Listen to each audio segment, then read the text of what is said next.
Centro del Riñón, Hospital Country 2000 y Doctor Riñón presentan.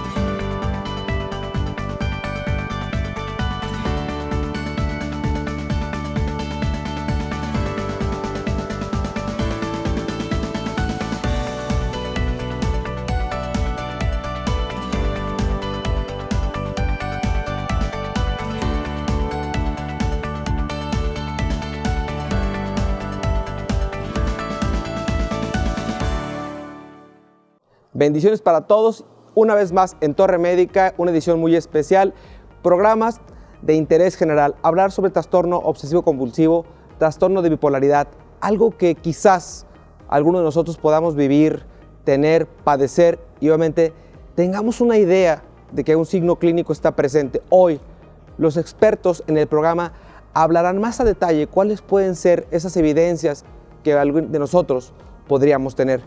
Obviamente, la detección a tiempo y un manejo oportuno puede cambiar la forma de vivir nuestro entorno. ¡Comenzamos! Este día en Torre Médica, tercera edición, nos acompaña la doctora Blanca Roxana Padilla hablando sobre las principales características del trastorno obsesivo-compulsivo y bipolaridad. También estará la doctora Carolina Gómez hablando sobre el tratamiento y medicación al respecto. No te puedes perder, ¿sabías que? Torre Tips, Torre Urbana y Mesa de Conclusiones. ¡Comenzamos! Muchas gracias por continuar con nosotros en Torre Médica. Lalo, en programas anteriores decíamos que esta nueva normalidad representa una labor diferente. Obviamente, hablar sobre diversos padecimientos o patologías que la gente tiene una noción, tiene una idea, pero que los expertos que nos acompañan le despejan a la gente sus dudas y que obviamente alertan si existe algún miembro en la familia o uno mismo podría vivir alguna experiencia diferente. Lalo, la gente tiene una idea sobre lo que es el trastorno obsesivo compulsivo, la bipolaridad. ¿Qué es lo que la gente sabe? En un primer momento lo visualizan como ese deseo exagerado de que las cosas salgan a la perfección. Sin embargo, ya lo platicamos fuera de cuadro, que cuando esta obsesión, como bien usted lo comentaba, raya en situaciones extremas, eso ya no es correcto. Y bueno, la bipolaridad, creo que a todos en esta pandemia en algún momento nos ha sucedido. Eso que tú comentas ahora, creo que los expertos nos lo van a dejar muy en claro. Ha detonado que muchos padecimientos y trastornos psiquiátricos y algunos padecimientos psicológicos, el entorno familiar y el esquema en que la sociedad se ve afectada, ha llevado de la mano a unas condiciones de exacerbación y la falta de contacto en la asistencia clínica en padecimientos emocionales ha traído consigo la pérdida de muchos estados de equilibrio, Lalo. Pero vamos a ver qué dice la gente, ¿no? Adelante. Continuamos en Torre Médica. Es un trastorno mental en el cual las personas tienen pensamientos o ideas que eso se logra convertir en obsesiones. Eso pueden llegar a repetirlo constantemente una y otra vez hasta que se haga algo convulsivo. El trastorno de ansiedad es cuando se presentan compulsiones y obsesiones excesivas e irracionales. El trastorno obsesivo-compulsivo consiste en que las personas quieren ejercer un control en todo. El trastorno obsesivo-compulsivo, o también conocido con sus siglas como TOC, es un trastorno de ansiedad. Hay personas que pueden llegar a experimentarlo con tener limpieza extrema y otras tantas con la seguridad. Hola, mi nombre es Les Gutiérrez. Para mí la bipolaridad o el trastorno obsesivo-compulsivo es un trastorno o una enfermedad mental que afecta obviamente a los pensamientos y al comportamiento de una persona. Realmente conozco una persona que tiene bipolaridad, pero no le hablo, pero a lo que se ve es una persona que constantemente tiene que estar aislada de las personas y pues estar sola. Afortunadamente no conozco a nadie que tenga diagnosticado bipolaridad cercano a mí o familiar mío. No conozco a nadie que haya sido diagnosticado con bipolaridad. Tengo una conocida que tiene bipolaridad. Es muy difícil convivir con ella porque no sabes en qué momento puede llegarle una crisis. Sí, tengo un conocido que padece de bipolaridad y pues constantemente cambian sus emociones. Los trastornos mentales pueden ser tratados ya sea por algún especialista como psicólogos, ir a psicoterapias o asimismo como psiquiatras también pueden acudir a ellos. Y la persona más indicada que creo que debe de tratar los trastornos mentales, pienso que debería ser un psiquiatra. Y creo que quien tiene que tratar estos trastornos es un psicólogo o un terapeuta. Las personas que pueden tratar ese tipo de crisis son psicólogos, que mediante terapias pueden ir haciendo una mejora, psiquiatras, que con el medicamento pueden controlar las emociones, y principalmente la familia, que son las personas con las que más convives y tienen que apoyar para evitar ese tipo de crisis de ansiedad. La persona indicada para diagnosticar o para tratar estas enfermedades mentales son los psiquiatras. En Torre Urbana, en Torre Médica, su sentir es lo más importante porque, como bien lo decía el doctor Julio Ramos, es el parteaguas para que los expertos desmitifiquen aquello que se tiene que aclarar y sobre todo en temáticas como la que hoy nos ocupa. Saber que existe un experto en el área de la salud mental, pero saber que el apoyo emocional y que existe una medicación también para mantener el equilibrio. La gente nos cuesta mucho trabajo entender que el manejo de un padecimiento emocional, creemos que el atendernos emocionalmente refleja una conducta alterada y por lo tanto yo no acepto, no reconozco que requiere un apoyo profesional. Creo que la gente tenemos que entender que como parte de esta nueva normalidad que estamos experimentando, la sociedad estamos siendo afectados en muchos razonamientos, en muchos pensamientos. Esa capacidad de integrar ideas y llevarlas, plasmarlas, ejecutarlas. Yo creo que esta parte de la reinvención que yo he hecho mención a lo largo de estos programas en nuestra tercera temporada, aquellos que nos estamos reinventando emocionalmente, también tenemos que entender que el ciclarnos un poco también nos puede causar una condición de desproporción, Lalo. Y apoyando justamente esta reingeniería que menciona el doctor Julio, recuerde que los martes y los jueves usted y yo tenemos una cita en Torre Urbana Radio en HK en el 960 DM. Doctor Julio, si le parece, ¿comenzamos? Vamos. Torre Médica. Torre Urbana. Gracias por continuar con nosotros en Torre Médica, platicando con una buena amiga, la doctora Blanca Roxana. Ella es psiquiatra con una subespecialidad en el área de psicogeriatría, que es una parte de la medicina que quizás la gente no tenga un conocimiento de la importancia que tiene atender padecimientos no solo en la gente joven, sino en el adulto mayor, desde un ángulo distinto. El manejo terapéutico en el adulto mayor tiene muchas connotaciones, pero hoy el tema que nos toca, antes que nada, gracias por estar en el programa. Un placer, Julio, muchas gracias. Es gente de casa que, aunque a veces tenemos que trabajar a distancia por cuestiones de logística, nos ha tocado compartir diversos casos en los cuales, pues afortunadamente, la experiencia de la gente que acepta y entiende que un padecimiento emocional, atendiendo de manera oportuna, pero un padecimiento psiquiátrico bien identificado, bien diagnosticado, bien abordado, le puede cambiar y recuperar la funcionalidad al individuo, ¿cierto? Así es, Hugo. De hecho, ese es el objetivo final que normalmente tenemos en un proceso que se llama psicoeducación. La mayoría de los pacientes, si bien necesitan recibir manejo con pastillas, con psicofármacos, la mitad del tratamiento solamente nos conduce a los medicamentos. El resto es enseñarle al paciente de qué se trata su enfermedad, cómo puede volver a obtener un nivel de funcionalidad previa como era antes de que se enfermara. Hablamos mucho en padecimientos o trastornos psiquiátricos y que obviamente a la gente decir la palabra psiquiatría le causa un escozor todavía, le causa un rechazo parcial al aceptar y entender que requerimos de un apoyo profesional. Pero aquel individuo que acepta y entiende que el manejo de esto le permite tener una funcionalidad, que le permite otra vez vivir con una parte de esa armonía con la que dejó de estar en paz, tanto con el entorno como consigo mismo. Esa condición, muchas veces no entendemos que el desorden bioquímico de nuestro cerebro a veces está condicionado por nosotros mismos, porque precipitamos mediante pensamientos equívocos y erróneos y obviamente nos rechazamos a nosotros mismos en condiciones psiquiátricas alteradas. Pero hoy nos compete hablar, Blanca, sobre un tema que para mí, revisando la información, pues obviamente yo creo que todos nos identificamos en mayor o menor escala en un trastorno que se conoce como trastorno obsesivo compulsivo y que dentro de la clasificación y lo que la gente dijo a través de Torre Urbana es esa aparente búsqueda de la perfección, el trastorno obsesivo compulsivo. La gente de repente la quiere calificar como algo normal, pero a veces nos lleva a condiciones de disfunción. ¿Por qué, Blanca? Mira, hay una cosa muy singular. La persona o el ser humano tiene una especie como de azulejo, donde hay diferentes colores, diferentes matices. Algunos son más paranoides, otros son más histriónicos, unos son más dependientes.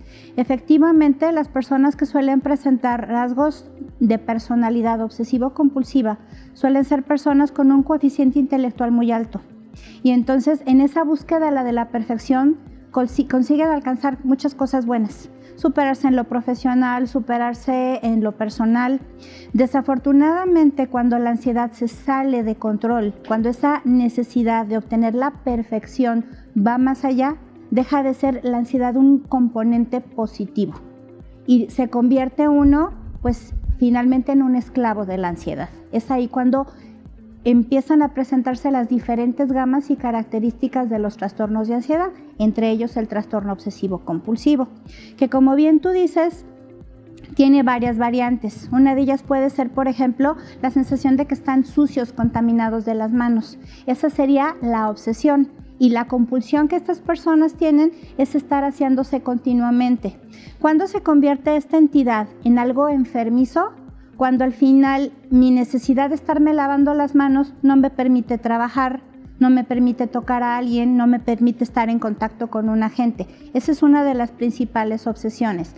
La otra es la de la simetría o perfección, como tú dices. Entonces puede ser una gente que ya va a dejar su casa y está pensando en dejar todo impoluto, todo completamente acomodado. Si no lo logro dejar así, no puedo proceder y entonces está el pensamiento y mi necesidad es estar regresándome a acomodar.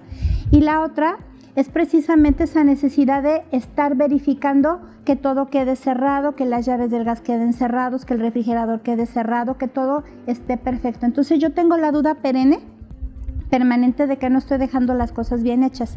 Y entonces, por ejemplo, ya puedo estar lista para subirme al carro y irme a trabajar. Y cuando ya estoy sentada, empiezo a pensar, ¿cerré la puerta? ¿Cerré las llaves? ¿Dejé el perro en el patio? Y entonces me regreso.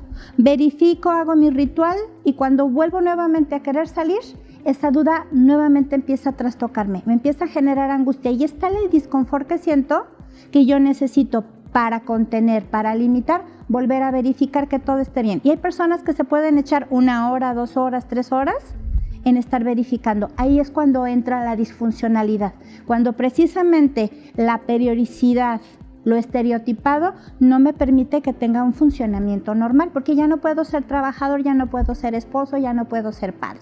Dijiste ahorita algo que de la información que he podido recabar, tanto de pacientes como en el caso particular de un servidor, identifica el ser humano un proceso que le llamamos ritualidad. El paciente con trastorno obsesivo compulsivo identifica a un comportamiento como si fuese un ritual. Para bañarme, el paciente tiene que ser el estropajo tal, el jabón tal, el tiempo tal, tallarse 3 veces la cabeza. Y con un orden. Sí, porque ese número para él marca su vida, ¿sí? E identifica. El paciente con un trastorno obsesivo compulsivo marca números, marca comportamientos. Pero algo que vuelvo a lo que dijiste, marca una ritualidad en ciertos comportamientos, sexualidad, alimentación, tipo de ropa, recurren de manera, el calzado tiene que ser de cierta característica, de cierta cosa, todo ese fenómeno que de alguna manera muchas veces uno sabe que no está bien, pero lo está llevando paulatinamente a ser disfuncional. Porque los tiempos que le llevaba a hacer ciertas cosas empiezan a alargarse para poder llevar a cabo ese proceso de verificación del que tú hablabas. Exactamente. Y la persona dice, es que a mí no me afecta en lo absoluto verificarlo 10 veces. Sí, pero es que lo has hecho, lo has verificado, pero regresas a él porque te está volviendo obsesivo el tema. Cuando la gente habla de un fenómeno de obsesión, probablemente habla de que la gente ya tiene que buscar un cierto nivel de atención. ¿Por qué no llegamos a ustedes? Fíjate que es muy singular porque no es una enfermedad poco común. De hecho, 1% de la población, que es muchos millones, suelen tener los síntomas. La mayoría de las veces se observa heredabilidad. ¿Qué quiere decir esto? Hasta 85% de los casos que tienen un trastorno obsesivo compulsivo hay más de algún miembro en la familia. Entonces, de alguna forma podemos aprender que este patrón de ser así de metódico, de obsesivo, de riguroso, está sembrado dentro del ser humano como algo normal, y eso les dificulta reconocer que como tal se convierte en un padecimiento. De la presentación de síntomas a que un paciente llegue con nosotros a recibir atención psiquiátrica en cuanto a trastorno obsesivo compulsivo pueden pasar 10 años. Y un paciente cuando empieza a manifestar la enfermedad puede tener un promedio 20 a 25 años. Entonces, si sumamos que tardan 10 años en llegar con nosotros, normalmente son personas que se supondría deberían estar en el periodo de mayor productividad personal, productividad laboral. Y cuando la enfermedad los empieza a coartar, es cuando se empiezan a dar cuenta qué impacto está teniendo sobre su funcionalidad. Y es al final cuando les hace llegar a recibir atención médica. Y bien hablabas tú del estigma. Es más fácil llegar con el sacerdote, con el chochero, con el brujo, con cualquier otra persona que dé alguna técnica alternativa, y ya al final, cuando ya no pueden con su enfermedad, cuando ya no encuentran quién más les pueda ayudar a paliar este padecimiento, es cuando llegan con nosotros. Y a veces creo, por lo que describes, a veces el paciente no es que llegue tarde, es que llega en un desorden tan severo que el nivel de atención que requiere va más allá que simplemente una consulta, una psicoterapia o un manejo terapéutico de la mano. A veces requieres llevarlo a una condición más intensa, desde hasta de un manejo de tipo hospitalario, sí, para poder empezar a resetearle al paciente ciertas condicionantes conductuales, verificar los comportamientos y observar cuáles son los fenómenos que el paciente hace de manera repetitiva. Porque las consultas para un psicoterapeuta, para un psiquiatra, pues pueden albergar un periodo de 1 hora, 45 minutos, sí, pero en ese momento el paciente se presta mucho para fingir, para negar, pero el paciente que no es observado de manera continua, no puedes apoyarlo o ayudarlo para poder identificar más a detalle cuál es el comportamiento que lo está llevando a atrasarle su recuperación. Esa parte yo creo que tú, que eres alguien que maneja el entorno hospitalario, los psiquiatras que manejan un entorno hospitalario tienen una perspectiva clínica muy distinta, claro, que el psiquiatra que maneja un contexto únicamente clínico, de consultorio. El aspecto hospitalario, para los que no tienen conocimiento a través de la pantalla y a través de las redes sociales, es una perspectiva muy distinta, porque es el momento a momento, el 24 horas, el desorden del sueño que el paciente tiene, y que cotidianamente el paciente obsesivo compulsivo es alguien que vive con trastornos del sueño vigilia, porque obviamente quiere vivir ciertos procesos de día, ciertos procesos de noche, y sus periodos se van acortando paulatinamente. Sus periodos de etapa REM son muy cortos, hacen cargas rápidas de recuperación aparente, pero en donde la capacidad de concentración se va deteriorando, y el paciente, aunque piensa que por su orden, ¿sí?, y su capacidad, porque su capacidad cognitiva es muy alta, sí, y a veces lo domina creyendo que maneja esta situación. Yo creo que hay mucho más que hablar, y yo creo que te vas a quedar conmigo para seguir platicando en la sección de conclusiones, porque la parte importante, además del trastorno obsesivo compulsivo, está la parte del trastorno bipolar, que si bien no tienen nada en común, van muy de la mano en comportamientos que a veces se confunden por la sociedad. y que se tratan totalmente distintos. Completamente. Y que cada uno tiene sus subtipos, sus subgrupos, y que la gente de repente se muestra eufórica para ciertas condiciones, muestra otra condición. Yo creo que es parte importante. Roxana, quiero que compartas conmigo la sección de conclusiones y bueno, de partir más a detalle cómo la gente podemos detectar un trastorno psiquiátrico que manejado a tiempo puede cambiar nuestra vida. ¿Te quedas conmigo? Estupendo. Continuamos en Torre Médica. ¿Sabías que? El trastorno bipolar es un trastorno mental que puede ser crónico o episódico, lo que significa que ocurre ocasionalmente y a intervalos regulares. Puede ocasionar cambios inusuales, a menudo extremos y fluctuantes en el estado de ánimo, a nivel de energía y de actividad y de concentración. Al trastorno bipolar a veces se le denomina trastorno maníaco-depresivo o depresión maníaca, que son términos más antiguos.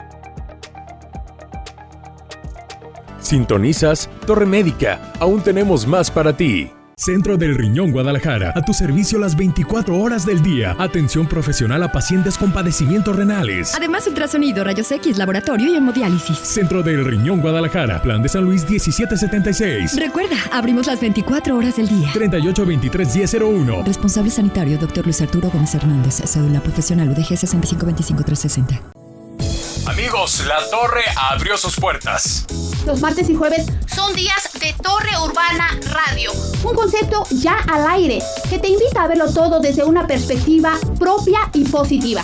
Esto gracias en parte a la información proporcionada por nuestros invitados de primer nivel en vivo, quienes tocan temas fundamentales, como es la música, los deportes, la salud, entre otros. ¿Cierto, Lalo? Es correcto, así es que ya lo saben, martes y jueves de 7 a 8 de la noche. HK 960 de AM, Torre Urbana Radio.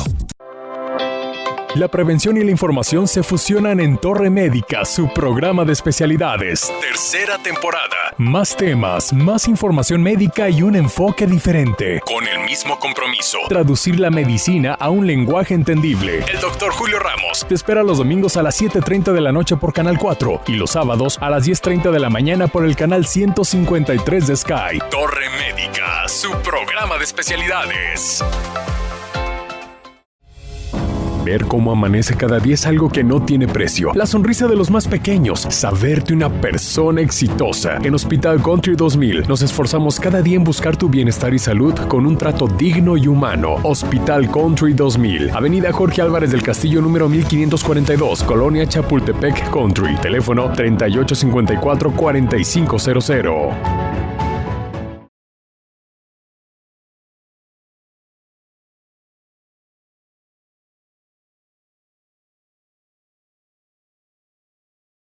No te muevas, continuamos en Torre Médica. Trastorno obsesivo compulsivo. ¿Cómo saber si lo sufres? En muchos casos, las pequeñas manías por la limpieza u otros rituales pueden no constituir ningún tipo de problema psicológico. De hecho, hay personas que pueden preferir lavarse las manos muy a menudo, pero que no tienen la necesidad obsesiva de realizar este acto de limpieza. Estaremos hablando de un caso de preferencia. Sin embargo, otras personas no pueden evitar realizar este acto de compulsiones en su día a día. Estas personas sufren un desorden denominado trastorno obsesivo compulsivo, una afectación que además de los ya comentados rituales compulsivos, también hace referencia a los pensamientos obsesivos con los que deben lidiar de forma cotidiana.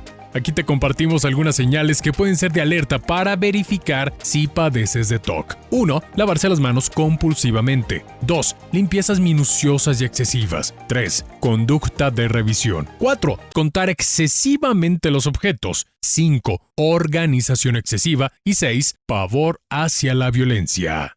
Como siempre, mucho gusto por compartir nuestro espacio con gente que engalardona nuestro programa. Carolina Montaño, y es licenciada en psicología. Gracias. Muchas gracias por invitarme. La participación siempre del psicoterapeuta y del psicólogo en el ámbito de las enfermedades, los trastornos emocionales. Hablamos ya al principio del programa con la doctora Blanca sobre el trastorno obsesivo compulsivo, el trastorno bipolar. La gente enmascara este tipo de padecimientos, se pone una careta o nos ponemos una careta ante una situación que no queremos afrontar y de la cual decíamos que el evitar ser identificado en un ambiente con un padecimiento de este tipo es más fácil que tomar y hacerle frente a la situación? ¿Por qué? Bueno, definitivamente yo considero que gran parte tiene que ver con la estigmación social que existe actualmente contra los trastornos mentales, ¿no? Todas las personas que padecen algún tipo de trastorno, el resto los ve como están locos, me va a hacer daño, me va a agredir. Entonces uno como persona lo hace como en forma para protegerse en cierta forma del rechazo social. Realmente lo que emplean es como si nadie sabe lo que tengo, pues nadie me va a aislar, nadie me va a atacar, nadie me va a agredir y yo peleo solo con lo que tengo. Parte de lo que la sociedad vive, Carolina, cuando vive a tope este tipo de padecimientos, es que ellos solos se empiezan a aislar, se empiezan a separar de convivencias sociales, se empiezan a separar y después de esto vienen algunos otros tipos de cosas como son vicios, malos hábitos, que como en medida de aislamiento, pues obviamente esto se convierten en un refugio para que la gente no sea una necesidad en su entorno. Pero en la parte, Carolina, en la que tú tienes que dominar al paciente muchas veces cuando se atreve a sentarse frente a ti y tienes que ser el espejo de él mismo. ¿Qué pasa en esos momentos, Carolina? Bueno, primero que nada, considero que lo más importante es darle la psicoeducación al paciente, como ya lo mencionaba la doctora Blanca. ¿Por qué? Porque es necesario que tú como paciente y como profesionista también seas capaz de explicarle al paciente qué es lo que tiene, pero con palabras que entienda. Normalmente los profesionistas utilizamos términos que no son comprensibles para todas las personas. Entonces, mientras él sepa qué tiene, por qué lo tiene, cómo puede manejarlo, qué le puede afectar, en qué le puede beneficiar llevar un tipo de tratamiento, toma una parte activa dentro del mismo. Ya no es como que nada más estoy aquí, estoy enfermo y no puedo hacer nada por mí, sino que al comprender qué es lo que tiene, cómo puede involucrarse dentro de su enfermedad, le permite actuar. Y a partir de ahí es cuando ya empezamos a hacer diferentes tipos de técnicas dependiendo del trastorno que presente. En el caso de los trastornos obsesivos compulsivos, los tratamientos psicológicos tienden a ser un poco agresivos hacia el paciente. ¿Por qué? Porque tú lo que haces es enfrentar al paciente contra este tipo de obsesiones, pero no permites que haga la compulsión. Entonces, al momento de que hace la obsesión, llega un pico máximo de ansiedad, pero al no poder hacer la compulsión, pues no lo puede reducir. Entonces, todo el tiempo está con la ansiedad, hasta que llega un pico máximo y después desaparece. ¿Por qué? Porque él se da cuenta de que realmente no pasó absolutamente nada, no hay un desenlace catastrófico en esto. Entonces él atiende como decir, no, pues no me pasó nada, no necesito estar haciendo este tipo de compulsiones. Y a partir de ahí se da cuenta de que puede iniciar un cambio dentro de su vida. Es como llevarlo, como dijéramos en algunas cuestiones, como llevarlo al fondo de las cosas. Así que es. Toque el fondo emocional para que acepte que vive una situación que requiere un apoyo farmacológico, psicoterapéutico y que el reordenamiento tanto de su terapia como de su vida. Hablaba con Blanca sobre cómo el psiquiatra que vive la vida mixta entre lo que es la consulta diaria y el manejo hospitalario, en el cual tú observas que la conducta de un paciente que acepta o que es llevado a un ambiente hospitalario y de alguna manera le vas identificando y le vas mostrando ese espejo del que hablabas tú, y el que no queda de otra, porque vas a su habitación y dices, te toca, ¿sí? Y en esa parte del te toca es, me vas a escuchar y te vas a escuchar a ti mismo. Así porque es. Seré el reflejo de las cosas que he tenido como anotación, identificado en tu personalidad, que es algo en lo que a todos nos choca. Y digo nos choca porque de verdad nos molesta que nos digan, es que cada día estás más gordo, dices tú. Y esa parte del psique que nos domina, quizás de momento es, sí, es que he estado, y empezamos a justificarnos. Lo mismo sucede en un paciente con un trastorno obsesivo compulsivo que le ha dado de la mano una pérdida de la funcionalidad laboral, familiar, de pareja, y que obviamente es alguien que está empezando a ser repudiado socialmente y que esa disfuncionalidad lo empieza a aislar. Efectivamente. Para esos pacientes que logran llegar a un centro de atención psiquiátrica de manera oportuna, tenemos que buscar a veces una forma sensible de que el paciente se acepte a sí mismo en un manejo médico integral, pero que acepte que el estar ahí lo va a llevar, si le da la continuidad, y lo dijo Blanca de manera me pareció muy clara. Entendamos que estos padecimientos no se curan. Así es. Son padecimientos que mejoran siempre y cuando le des la continuidad y veas dónde hay un punto de cambio farmacológico, veas dónde hay un punto de cambio de reordenamiento ideológico para poder de alguna manera caminar con esto. En un ambiente hospitalario, ¿cómo se integra de manera directa el psicólogo con los pacientes? Bueno, se realizan diferentes tipos de actividades, principalmente, inicias con lo que es la psicoeducación, posteriormente buscas que el paciente aprenda a cuestionarse a sí mismo, para evitar como este tipo de imposición de decirle, a ver, no, tú estás mal por esto, no, sino que él solo se vaya dando cuenta de la distorsión de sus cogniciones, las que está presentando. Por ejemplo, una persona que es obsesivo-compulsivo, y dice, dejé la estufa prendida, se me va a quemar toda la casa. Te pones a ver y le dices, a ver, ¿en qué momento fuiste y prendiste la estufa? No, pues anoche. Entonces, pero ahorita son las 8 de la mañana. Te das cuenta de que ya se te hubiera quemado toda la casa. Lo ayudas a través del mismo cuestionamiento para que él vea lo irracional que es su idea. Y así como dicen vulgarmente, le caiga el 20, de decir, sí, es cierto, o sea, esto es incoherente, no tiene ningún... Lo balconeas de alguna manera, ¿no? No tiene ningún sentido lo que estoy diciendo o lo que estoy pensando, vamos.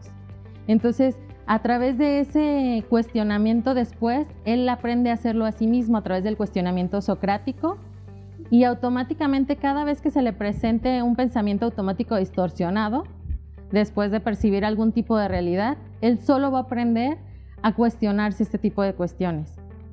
Aparte, en muchas ocasiones se les enseña a hacer como autoinstrucciones. ¿En qué consiste? Bueno, por ejemplo, si él le da miedo dejar la puerta abierta y que le roben toda la casa. Ok. Lo que estoy haciendo, agarro mi llave, la meto a la puerta, estoy girando, está cerrando, estoy escuchando que está cerrando. A ese grado, ¿no? Saco la llave, entonces quedó cerrado. No necesito empujar, no necesito checar, no necesito volver a abrir, no necesito absolutamente nada, porque estoy consciente de que lo hice y quedó bien. Pero esa parte, por ejemplo, acompañar a un paciente a que haga las cosas para que de alguna manera él se dé cuenta de que las cosas que hace y que repite las hace de manera ordinaria, pero él se queda con la fijación constante de que no lo hace bien, por lo cual tiene que repetir y repetir y repetir. Se hace de manera frecuente con los pacientes el acompañamiento de las cosas que le causan mayor disturbio. Mayor conflicto, sí.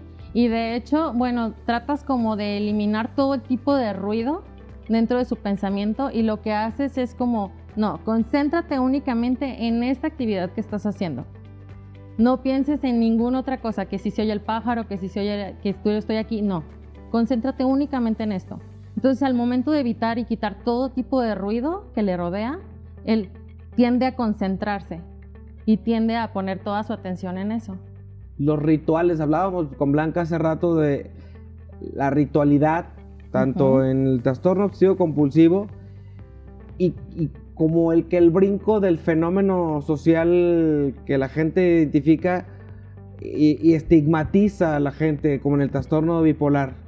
Si estás muy high y luego estás muy down, ya la gente te dice, tú eres bipolar. A ver, dentro de los trastornos psiquiátricos que pueden tener una diversidad de acompañamientos clínicos, el trastorno bipolar sí, es muy frecuente, pero se liga a otros padecimientos que pueden ir de la mano y que si bien se pueden manejar a semejanza, y con ese rollo de que los antidepresivos de ciertos grupos son de uso libre, La gente ha entrado en un mundo de autoprescripción y hoy todos somos psiquiatras, ¿verdad? Sí, claro. ¿Sí? Todos jugamos el rol de psicoterapeutas y la gente te dice, es que esto es muy bueno en el psicoanálisis, me identificó perfectamente en mi comportamiento. ¿Por qué la importancia de trabajar de manera paralela el psiquiatra, el psicoterapeuta y obviamente verificar que el entorno en el que está inmerso un paciente con un padecimiento y no ha tocado fondo, debe de llevarle que a la familia también se le apoye? Eso es muy importante, ¿no? Sí, claro, porque al fin de cuentas tanto el paciente como la familia sufren, ¿no? Porque no es fácil a ti como familiar ver que tu paciente necesita lavarse 50 veces las manos después de abrir la puerta. Entonces tampoco es fácil para ti verlo todo triste, que se la pasa todo el día dormido, o verlo ya en una fase maníaca donde todo es positivo, todo es feliz, derrocha dinero, él va a triunfar a costa de lo que sea, ¿no? Entonces se va como a los extremos. De hecho, ahorita que mencionabas del trastorno bipolar, la mayoría de las ocasiones el paciente tiende como a encubrir este tipo de fase depresiva. Las familiares cuando ya se dan cuenta es cuando ya realmente existe un grado de depresión un poquito mayor, porque por lo general él trata como de encubrirse. Cuando más se da cuenta la familia es cuando están en episodios de manía. ¿Por qué? Porque tienen un tipo de actitudes, de acciones que no son normales dentro de un estándar, pues. Es una persona que habla muy fuerte, que duerme muy poco tiempo, que tiene conductas en exceso, lo que mencionabas de los vicios, apuestas, todo ese tipo de situaciones. Entonces la familia es más fácil que encuentre cuando un paciente se encuentra en fase de manía que en fase depresiva. Yo creo que lo que tú dices es una parte muy importante para el auditorio y que pongamos en alerta, ya que podemos ser quien vierte y quien le comparte al psicoterapeuta, al psiquiatra, le comparte esa información de qué es lo que está detectando como parte de esa anormalidad en su entorno y la falta de funcionalidad que está teniendo para la gente que de repente empieza a cambiar hábitos nutricionales, sueño, laborales. Es donde empezamos a marcar ciertos comportamientos que ustedes tienen que recoger como parte de lo que a veces el paciente no registra. Y de hecho, dentro de la psicoterapia se les enseña tanto como al paciente como a los familiares a identificar estos pequeñas como notas de alarma que pueden evitar una crisis o que pueden avecinar que se viene a una crisis. Por ejemplo, si normalmente yo duermo 8 horas, entonces ahorita estoy durmiendo 15, ¿de qué me habla? Que me estoy sintiendo deprimido, ¿no? Si ahorita estoy durmiendo 4 horas al día, entonces, ¿qué me está diciendo? Que estoy entrando en una fase de manía.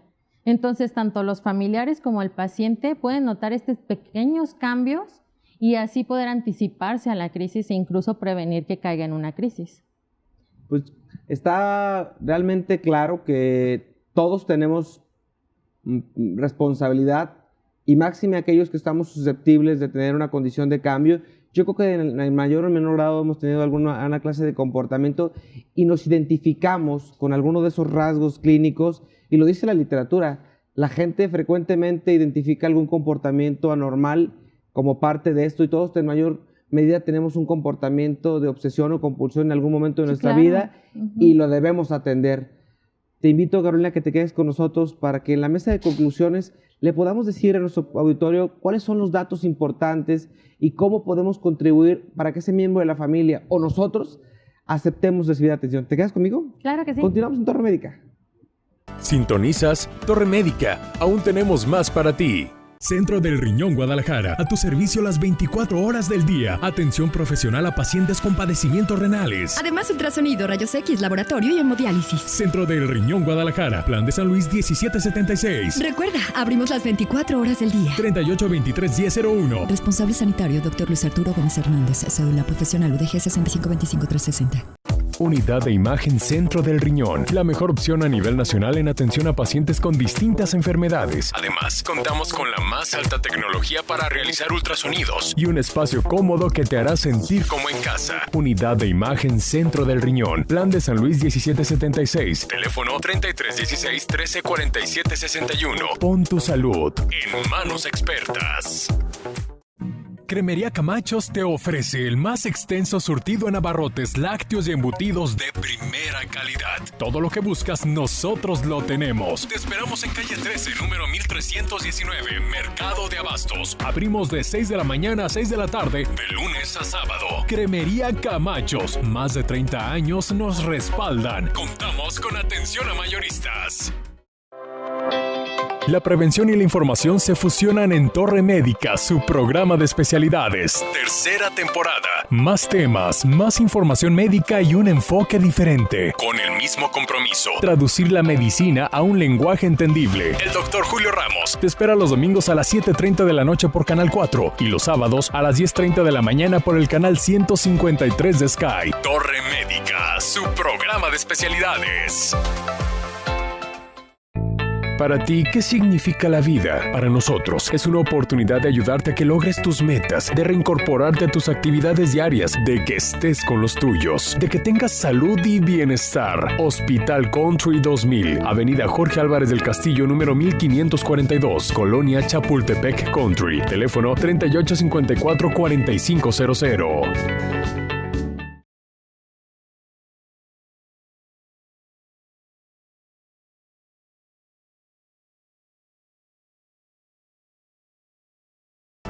No te muevas, continuamos en Torre Médica. ¿Sabías que? El trastorno obsesivo compulsivo TOC se caracteriza por pensamientos impulsivos o imágenes recurrentes, persistentes, no deseados e intrusivos, obsesiones, o por conductas o actos mentales repetitivos que los pacientes se sienten impulsados a hacer, es decir, compulsiones, a fin de disminuir o evitar la ansiedad que provocan las obsesiones. El TOC es un poco más frecuente en las mujeres que en los varones y afecta del 1 al 2% de la población. La edad media de inicio de TOC es de los 19 a 20 años, pero alrededor del 25% de los casos comienza a la edad de 14 años. Mesa de conclusiones es presentada por Hospital Country 2000. Y aquí estamos ya de regreso en Torre Médica platicando en este espacio de mesa de conclusiones a las dos. Blanca, gracias. Carolina, gracias. Muchas gracias por quedarse a compartir con nosotros sobre un aspecto clínico que para mí resulta por demás muy importante. Yo creo que todos en algún momento de nuestra vida hemos tenido alguna experiencia de un comportamiento anormal y que refleja un fenómeno de obsesión o de obsesivo compulsivo, y obviamente esa parte de la que hablábamos, Carolina, ese estigma que la gente de repente mal fundado menciona, que por tener esos cambios de estados de ánimos y esas fluctuaciones identificamos a una persona como alguien con un trastorno obsesivo compulsivo. Blanca, tú mencionaste algo muy importante antes de terminar nuestra entrevista: los padecimientos crónicos y su abandono. Sí, fíjate que yo quiero que la gente entienda que hablar de enfermedades mentales graves la podríamos equiparar con una diabetes, con una hipertensión o incluso hasta como un cáncer. Necesitas, por favor, mantener un apego a tu tratamiento farmacológico de forma continua. La mayor parte de las recaídas y rehospitalizaciones está supeditada al abandono del tratamiento. Ahora, hay que considerar que cuando tú estás recibiendo tratamiento con antidepresivos, con antipsicóticos, para que hagan un efecto bien llevado y bien observable, a veces se tardan hasta 8 semanas. Entonces, cuando el paciente apenas empieza a sentir todos los beneficios y bondades del tratamiento, puede empezar a presumir que ya se alivió. Y abandonar muy rápidamente el tratamiento puede hacer que el paciente recaiga de su propio padecimiento o que llegue a tener complicaciones más graves con alguna otra enfermedad mental, o incluso llevarlo directito a tentativas suicidas, que suelen ser muy graves, porque hasta 20% de los pacientes bipolares terminan con su vida en manos propias. Y yo creo que eso es terrible, todo por no tener una comprensión adecuada de cómo funcionan sus medicinas, cuánto tiempo se van a tardar y la necesidad de estar con vigilancia estricta.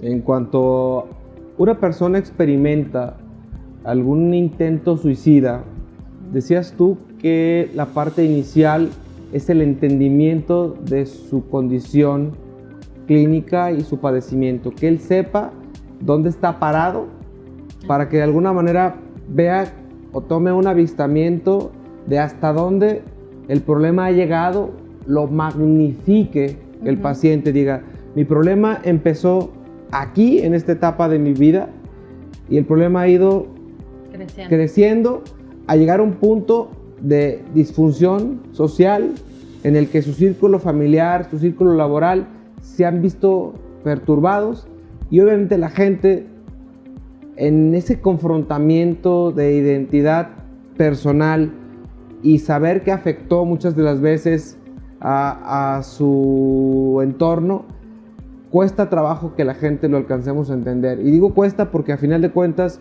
los que hemos vivido la necesidad de atendernos emocionalmente, sabemos que esa experiencia es un frentazo terrible. Tú hacías mención de algo, que la gente empieza el tratamiento en lo psicoterapéutico y en lo farmacológico, pero el apoyo que la familia le da viene a veces con ataques. Tómate tu medicina. Así es. O te la tomas o te encierro. Esas amenazas. Muy habitual, sí. Entonces el paciente se la vive coaccionado y su enfermedad realmente la vive como un castigo, cuando de por sí la enfermedad ya lo tiene muy castigado. Entonces, en ese sentido, también como terapeutas o psiquiatras entramos para ayudar al familiar a comprender qué es lo que está confrontando el paciente. Si bien como yo enfermo soy el que sufro la enfermedad, también las consecuencias las va a padecer el entorno familiar. Entonces tiene uno en este proceso que ir dando contención a todo el núcleo familiar, al propio paciente y directamente muchas veces cuando están casados, al cuidador primario, porque es el que nos va a ayudar a saber cómo está funcionando el paciente cuando no está a mis ojos. Cuál es la funcionalidad, cuál es la capacidad de entender su enfermedad y poder irlo monitoreando con otros ojos que no propiamente son los míos, los del familiar. Yo creo que yo tengo una vista muy clara sobre este tipo de cosas porque, bueno, los que tratamos padecimientos crónicos, enfermedades avanzadas, terminales, cáncer, enfermedades metabólicas, insuficiencia renal y una diversidad de padecimientos que van cuando no se da la oportunidad de un cambio en un sistema de vida diferente, el paciente empieza a una condición en la que por una parte el abandono, por una parte el sentir lástima de sí mismo se vuelve el común denominador, pero la parte a la que yo llego y sé que me la van a apoyar es cómo un enfermo emocional empieza a enfermar a su entorno. El cuidador primario empieza a decir, ya no puedo, me está enfermando. Ya me cansé. Y obviamente empiezan paulatinamente a tirar la toalla en su entorno. ¿Por qué? Porque el cuidador primario siempre puede ser o la pareja, o la mamá, o el papá, o un hermano que le tenga un nivel de afectivo superior. Muy cercano. O incluso un hijo.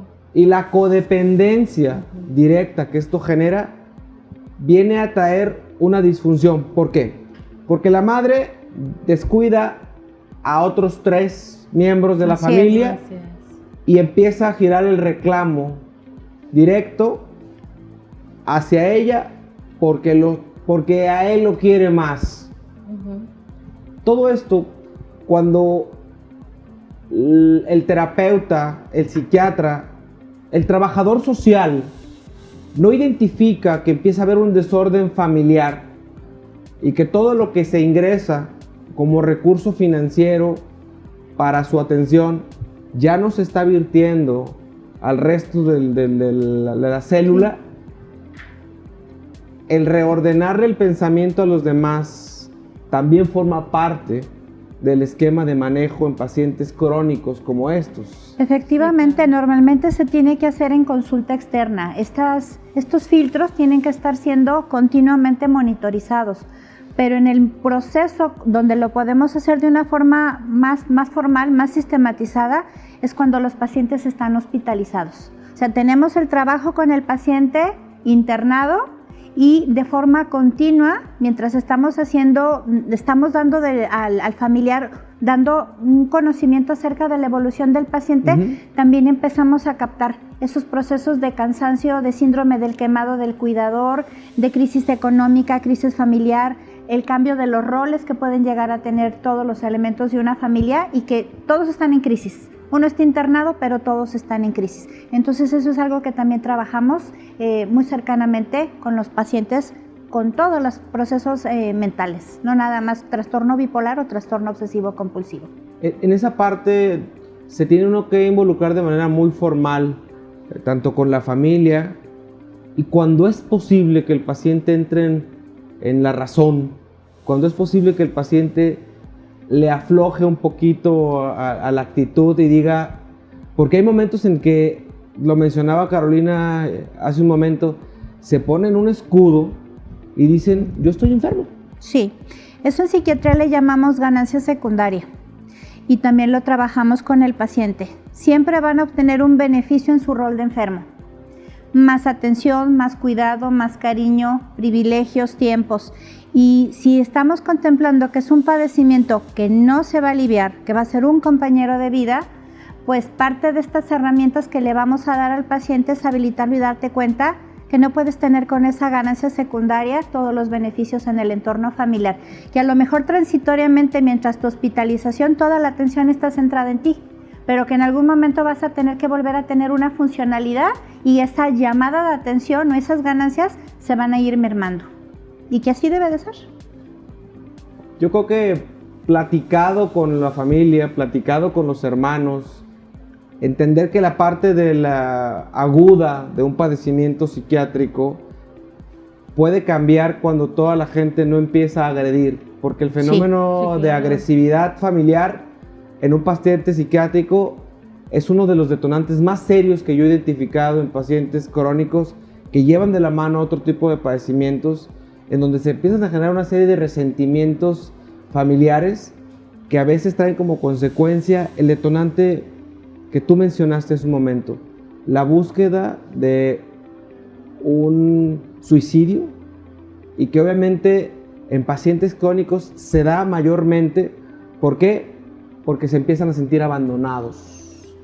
Y obviamente ese abandono que ellos mismos, ¿sí?, por el aislamiento, lo van a percibir, pero fue porque a veces abusaron de la familia, porque ese mecanismo secundario que utilizaron para poderse aprovechar de las circunstancias, dicen, no me hacen caso, pues ahora detono contra mí. Sí. Y es cuando todavía se tiene que vertir una intensidad de cuidado más alta. ¿Por qué? Porque que lo intenta una vez, ya marca la pauta de que esto se va a repetir en cualquier momento. Es casi una regla, que una vez que un paciente tiene una primera tentativa suicida, si la situación no es trabajada adecuadamente en terapia, se van a seguir reiteradamente teniendo mayores tentativas suicidas con una letalidad más grande. Ahora, en cuanto al perfil de la suicidabilidad, es más evidente que tienden a matarse más las mujeres, pero tienden a consumar más un suicidio los varones. Y obviamente cuando incluso la propia riesgo suicida es lo que los lleva al hospital, tenemos que valorar, incluso hasta en estos pacientes, la necesidad de utilizar fármacos que los tengan bien tranquilos, o si no hace un efecto rápido el fármaco, tomemos en cuenta que son 2 semanas las que se tardan en hacer efecto, llevarlos incluso hasta recibir terapia electroconvulsiva. Pues está claro lo que se dice hasta el momento, y es una evidencia que el trastorno obsesivo compulsivo y obviamente el trastorno bipolar, ambos requieren un manejo integral, farmacológico, psicoterapéutico, el apoyo familiar, que es fundamental, y por qué no, aprovechando el espacio del comportamiento social y el desorden emocional, platicarles que se está dando un fenómeno social en nuestro estado en el que, aprovechando la condición de pandemia y obviamente la medida de aislamiento que se tiene y las visitas controladas a los hospitales, están llevando a cabo un chantaje telefónico para llevar a cabo secuestros y obviamente extorsiones mediante llamadas telefónicas dirigidas en hospitales públicos y privados. Se ha dado más de manera connotada en hospitales privados. Mencionabas por ahí que tuviste conocimiento de una situación. Sí, fíjate que hace un ratito, antes de entrar a grabación,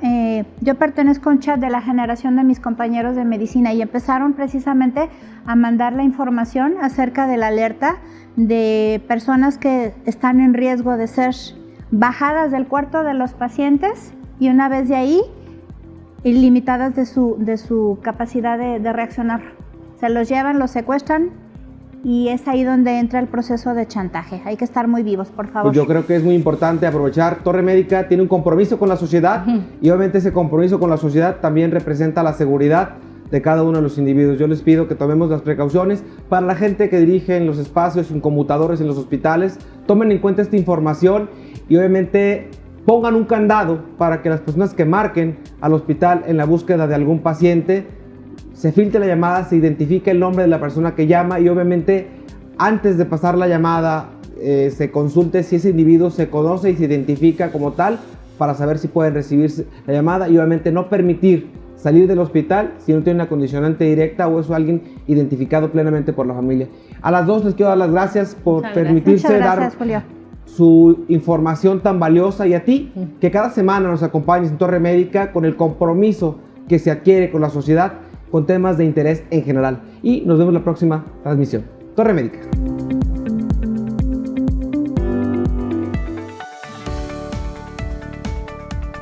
Centro del Riñón, Hospital Country 2000 y Dr. Riñón presentaron